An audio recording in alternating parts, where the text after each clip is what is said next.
ही गोष्ट खरी आहे की आमच्या महाविकास आघाडीच्या तिन्ही पक्षाच्या वतीनं आणि तिन्ही पक्षांच्या संमतीनं विरोधी पक्षनेता महाराष्ट्र विधानसभा याकरता माझं नाव देण्यात आलेलं आहे, माझ्या पक्षातर्फे पण आणि आमच्या सहकारी पक्षांनी देखील त्याला सहमती दर्शवलेली आहे।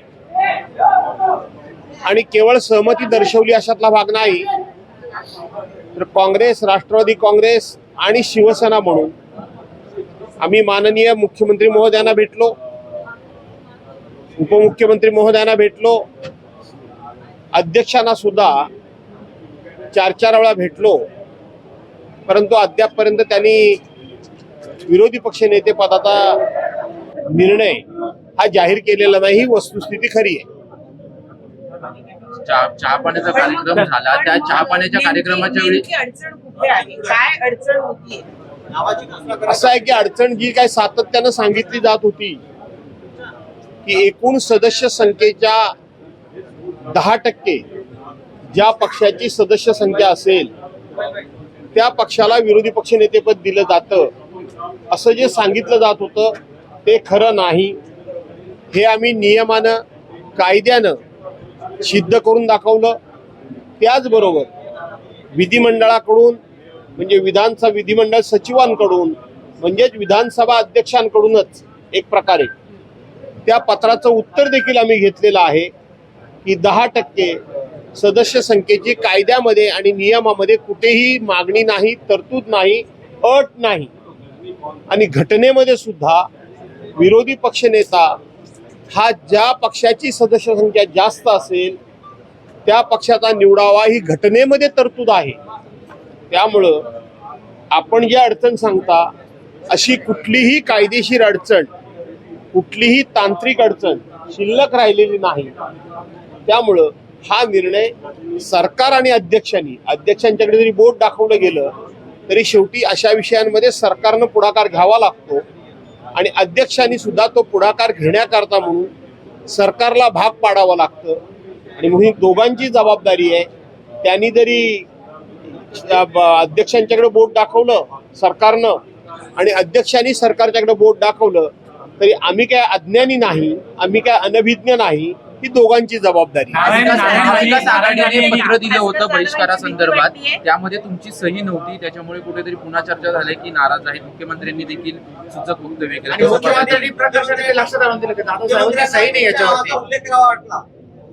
मी मुख्यमंत्र्यांना धन्यवाद देतो, त्यांनी असं कायम माझ्याकडे लक्ष ठेवावं। चांगल्या बाबतीत मी म्हणतोय लक्ष ठेवावं, कारण इतकं होत असताना आम्हाला निधी देण्यामध्ये ते लक्ष ठेवत नाहीत, आम्हाला निधी देत नाहीत। आमचे जे हक्क आहेत ते आमचे हक्क आम्हाला मिळवण्याकरता अशाच पद्धतीनं ते पुढाकार घेताना दिसत नाहीत।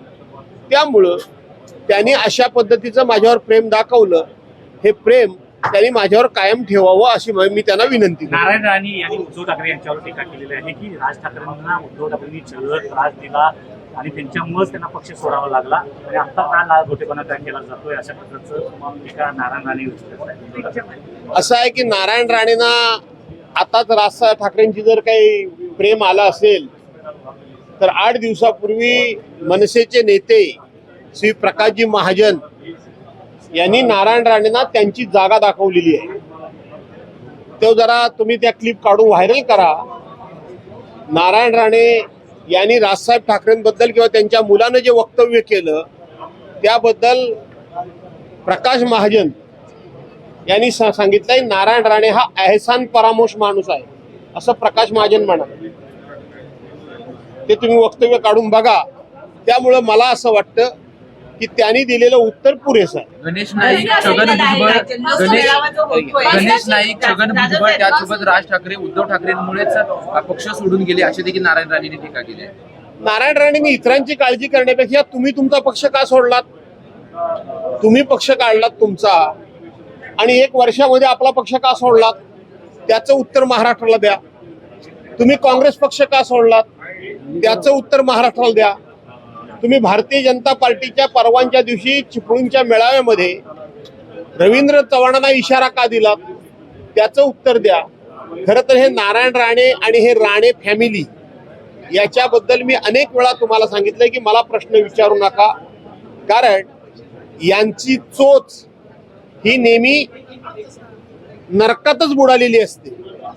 परवांच्या दिवशी त्यांचा तो मंत्री असलेला तो नेपाळी वॉचमन सारखा पोरगा दिसतो ना, नेपाळी वॉचमनच्या पोरग्यासारखा, त्यानं कोणत्या भाषेमध्ये माझ्यावर टीका केली. आणि हे मंत्री देवेंद्र फडणवीसाच्या आणि भारतीय जनता पार्टीच्या मंत्रिमंडळामध्ये आहेत. आणि म्हणून अशांची ज्यांची चोच ही कायम नरकातच बुडालेली आहे, अशा लोकांबद्दल पुन्हा मला प्रश्न विचारू नका. जल्लोष मेळावा होणार आहे, जल्लोष मेळावा ज्याच्यामध्ये दोन्ही ठाकरे बंधू एकत्रित येतील असं दिसतं. त्याचा धसका घेतलाय का त्यांनी? त्यामुळे भाजपनी किंवा सरकारने त्यामुळे अशा टीका असं आहे की मी माझ्या एका मुलाखतीमध्ये मी म्हणालो होतो, मी आता सांगितलं की ज्यांची चोच नरकात बुडालेली आहे, सातत्याने घाणेरडच बोलतात, चांगलं कधी बोलत नाही, कोणाला कधी सन्मानानं कोणाचा उल्लेख करत नाही, कोणाचं वय बघत नाही, कोणाचा अधिकार बघत नाही, प्रत्येकाला घाणेरड्या शब्दामध्ये बोलायचं, अरेतरविषयी भाषा वापरायची नाही. अशा लोकांबद्दल तुम्ही मला पुन्हा पुन्हा प्रश्न विचारताय, पुन्हा पुन्हा प्रश्न विचारताय की दोन ठाकरे बंधू एकत्र आल्यामुळे हे घाबरलेत का, असं तुम्ही विचारताय. सगळे आज तागायत मी अनेक वेळा अतिशय मुद्द्याचं सांगितलंय की उद्धव साहेबांनी एखादी प्रेस कॉन्फरन्स घेतली, उद्धव साहेबांनी एखादी सभा घेतली की हे ज्यांचं नाव विचारतात ते फक्त प्रेस कॉन्फरन्स मध्ये घेऊन प्रेसमध्ये बोलतात. गेल्या 10 वर्षामध्ये यांना महाराष्ट्रामध्ये 50 लोकांची सभा कोणी दिली का, हे एकदा तपासून बघा. ह्या राणेंबद्दल, हे राणे जे बोलतात त्यांना 50 माणसांची सभा कोणी दिली का? घ्या परदेशात भरारी, तेही सर्वसामान्यांना परवडणारी. 1 रुपया भरा आणि थायलंड मध्ये फिरा. सचिन इंटरनॅशनल घेऊन आले आहेत जगातली सर्वात स्वस्त परदेश टूर. पूर्ण 5 दिवसांचं पॅकेज आता फक्त 32,999 रुपयांमध्ये. पॅकेजमध्ये विमान प्रवास, हॉटेल, ब्रेकफास्ट, ट्रान्सपोर्ट आणि प्रेक्षणीय स्थळे. सचिन इंटरनॅशनल 18 वर्षांपासून पर्यटन क्षेत्रातील एक विश्वसनीय नाव. सचिन इंटरनॅशनल सोबत मनसोक्त फिरा. संपर्क 7767989898.